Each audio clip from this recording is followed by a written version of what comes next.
How does race and culture play a part in our perception of ourselves?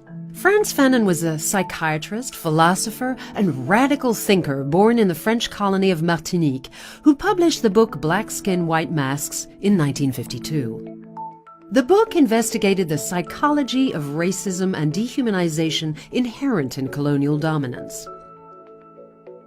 Fanon believed that cultural assimilation, the process whereby a group's language and culture comes to resemble that of another group, was racist, because it forced colonial subjects to renounce their own culture and essentially take on a different identity, that of a white person.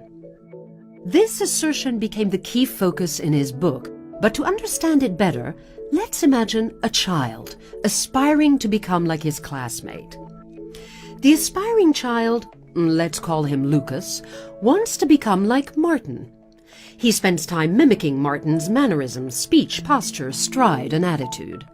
He starts to wear the same clothes. Then he tries out for the same sports activities, listens to the same music, eats the same meal option at lunch. After months of mimicking Martin in every way he can, Lucas begins to feel natural and normal acting like him. Martin's stride becomes his own. Martin's favorite sport and style of clothes actually become Lucas's too. In Lucas's own mind, he has become Martin. But one morning, for the first time since his impersonation began, Lucas gets up and looks in the mirror. He is shocked. Despite feeling like Martin, he still looks like Lucas. Who am I?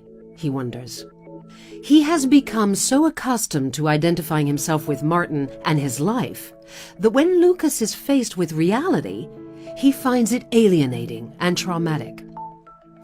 Fanon argued that reality checks, such as the one Lucas experienced, were constantly prevalent in the lives of colonized peoples.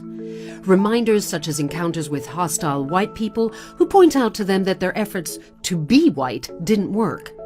He saw these encounters as being the source of alienation, distress, and a loss of identity. Fanon believed that cultural assimilation occurred because colonists sought to shape people in their own image and eradicate what they were before.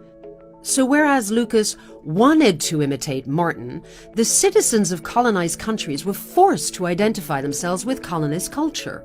For them, choice was missing from the equation. Fanon's ideas of radical oppression under colonialism helped fuel the anti-colonial movements of the 1960s and became an important part of post-colonial theory.